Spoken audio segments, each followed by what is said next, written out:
Доған мен қасындағылар алапат жарылысты өз көздерімен көріп есеңгіреп қалады. Жарылған көліктің ішінде прокурор мен Синан болған еді. Өкінішке қарай, прокурор оқиға орнында көз жұмады. Ал бәрі үмітін үзген Синан қандайда бір кереметпен аман қалып, ауыр жарақатпен ауруханаға жеткізіледі. Дәл осы сәтте күтпеген шындық ашылады. Тахир би осыдан 10 сағат бұрын есін жиған екен. 2 ай бойы өзі комада жатқан кезде болған барлық оқиғаны тыңдап шыққан ол, өзіне келгенін әзірге ешкімге айтпауға бұйрық береді. Ал түрмеде Мелек Махинурды қорғап қаламын деп Зүлейханы жаралап қояды. Күзетшілер бірден жетіп келіп, Мелекті алып кетеді.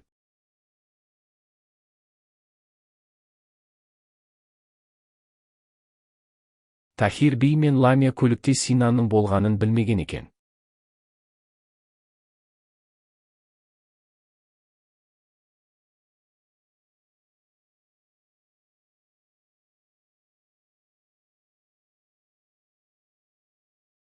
Сондықтан Тахир ашуға булығып, болған жағдай үшін бірден Илмазды кінәлайды.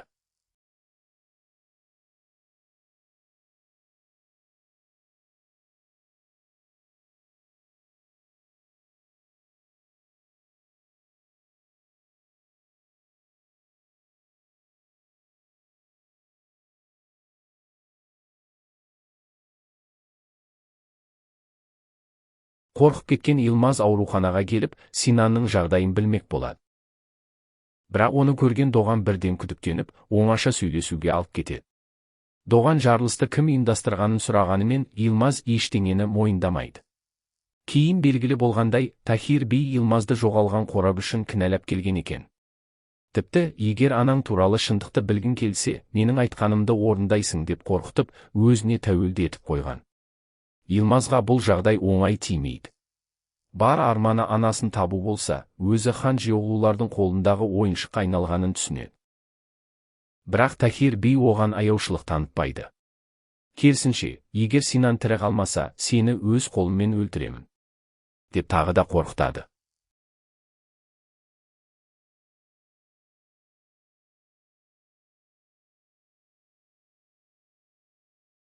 Көп ұзамай Илмаз кездейсоқ Дидеммен кездесіп қалады.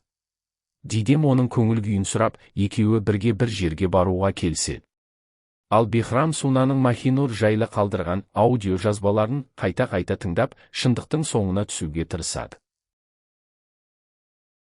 Доғандар Мелектің түрмеде бір әйелді жаралағанын біледі. Ал ауруханада Синанның жағдайы тұрақтанып, алтын оны көруге келеді. Чагла түрмеге барып, Мелектен болған оқиғаның мән-жайын сұрайды.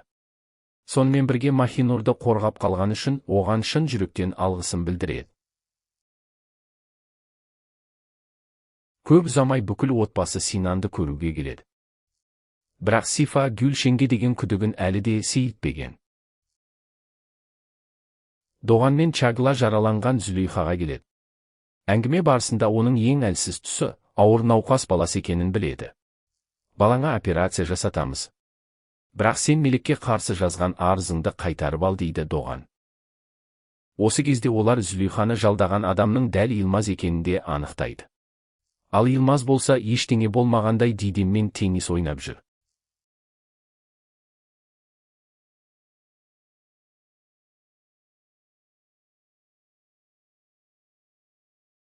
Бұған күмәнданған Чагла Дидемге хабарласып қайда жүргенін сұрайды.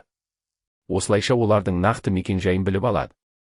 Түрмеде Мелек Махинур мен Синанның кезінде ғашық болғанын біліп, қатты таңырқайды.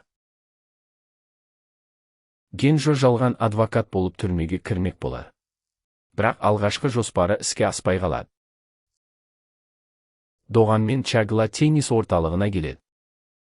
Чагла Дидемді бірден Илмаздан алыстатып жібереді. Ал Доған Илмаздың сөмкесін ақтарып жүріп, жасырын телефон тауып алады. Илмаз хамамда тынығып отырған кезде, Доған ішке басып кіріп, оның тыныштығын бұзып, аяусыз ұрып кетеді. Ал Сифа мен Гүлшеннің арасы біртіндеп қайта жақсара бастайды.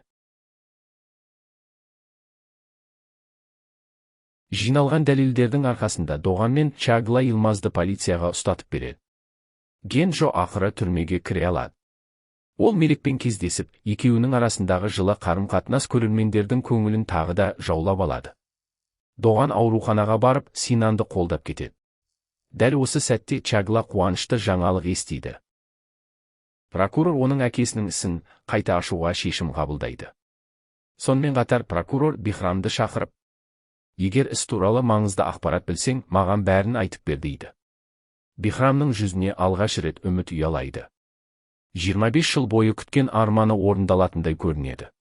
Ал Фикрет Нургүлдің көңілсіз жүргенін байқап, оған ағасы ретінде демеу береді.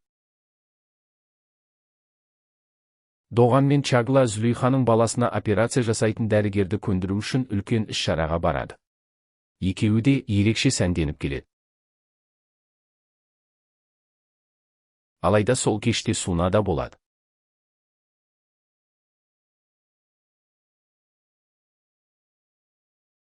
Осы кезде Бихрам алтынға барып, Махинурдың Синаннан баласы болған дейді.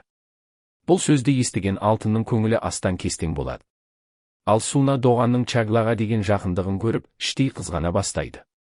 Дәрігер операция жасауға аса келісе қоймайды. Бірақ Чагла оның қолында неке жүзігінің жоқ екенін байқап, соңынан аңдиды.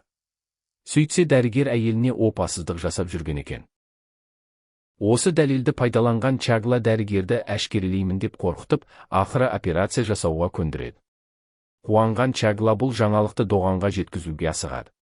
Бірақ оны Сунамен бірге тұрғанын көріп, қызғаныштан үнсіз кетіп қалады. Ал Тахир би Йылмаздың қамауға алынғанын біліп, енді бәрін өзі қолға алуға бел буады.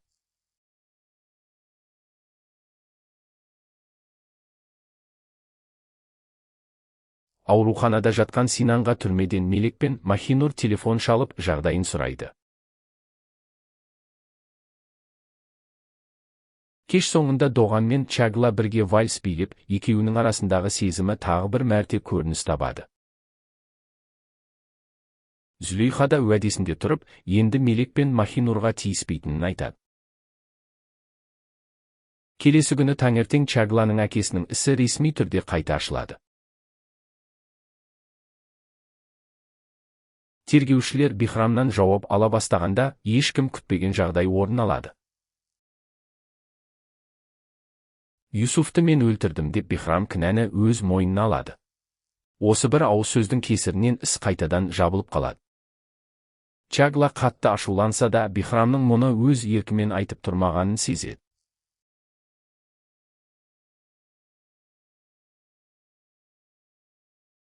Саудат Нургүлге, Тахир биге барып қарамайсың ба?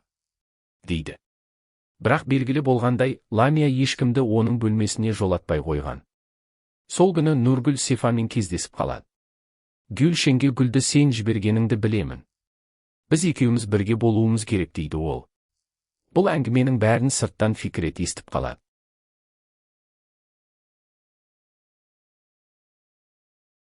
Ал Саудаттың күдігі күшейіп, өзі Тахирдің бөлмесіне қарай бет алады. Осы уақытта Доған мен Чагла Бихрамның соңынан аңди бастайды. Олар оның жалған мойындауға не үшін барғанын білгісі келеді.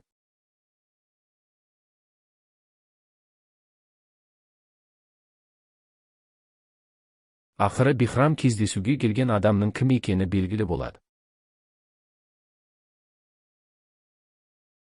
Ол Тахир бидің өзі. Белгілі болғандай, Тахир Бихрамға кінәні өз мойныңа ал. Сонда ғана Махинурды түрмеден шығаруға көмектесемін деп уәде берген екен. Осылайша Бихрам сүйген адамын құтқару үшін бүкіл өмірін құрбан етуге дайын болғаны белгілі болады. Ал Доған мен Чагла Тахирдің тірі екенін білуге бір қадам жақындай түседі.